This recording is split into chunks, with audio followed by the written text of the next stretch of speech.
I will bless those who bless you, and I will curse those who curse you. Genesis 12:3. What I want to talk about today is how not to bless Israel.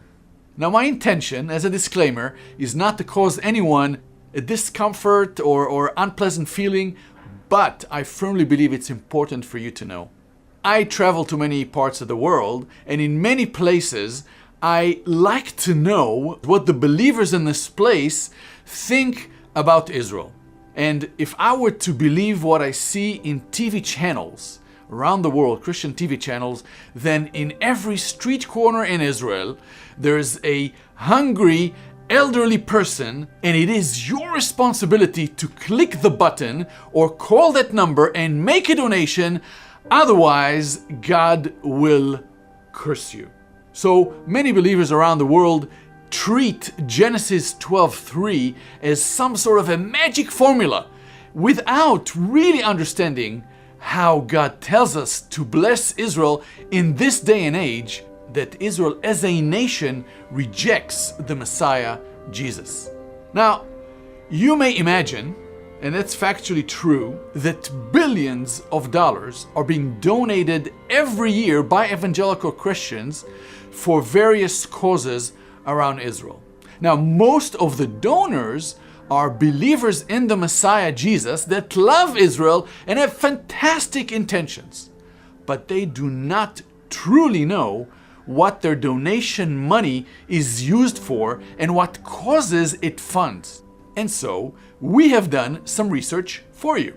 And here are the 5 causes that receive the most funding from evangelical Christians. Here they are. Number 1, advancement of settlements in the West Bank. Number 2, the Israel Defense Force, our military.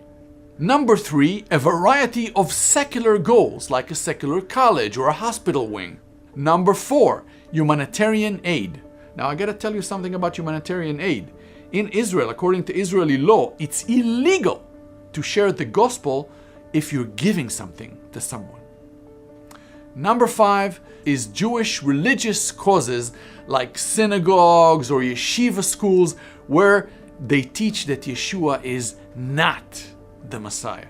As Israelis, we pay 45% income tax and in addition 17% VAT just to fund the causes that evangelical Christians donate towards. Have you noticed what is missing in this list to which the disciples of the Messiah donate every year? You got it. The gospel is missing. And so estimates are that the gospel work actually receives only 1 or 2% of the funding coming to the state of Israel. This is sad, embarrassing, and disappointing. Because as a Jewish Israeli, let me tell you, what the state of Israel, what the Jewish people need is not material wealth. What Israel and Jewish people need is spiritual wealth, which can only be found in the Messiah, Jesus. If you are sending our poor to hell with a full stomach, what good have you done?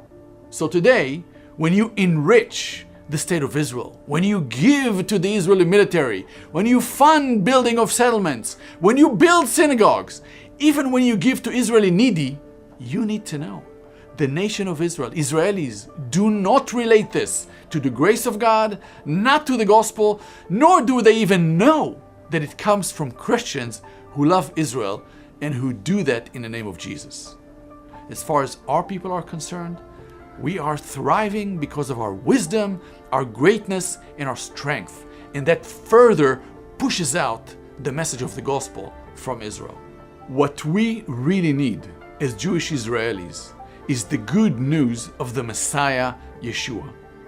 While it is illegal for non-Israelis to come to Israel and share the gospel with Israelis, for us living here, it is fully legal to share our faith with our neighbors, our families, our people. And this is why we at One for Israel firmly believe that the best way to bless Israel and fulfill Genesis 12:3 is by sharing Yeshua, our Messiah, and his message with Israeli, Jewish, and Arab people. If you agree that the best way to bless Israel and to fulfill Genesis 12:3 is by sharing Yeshua and his message, please share this video.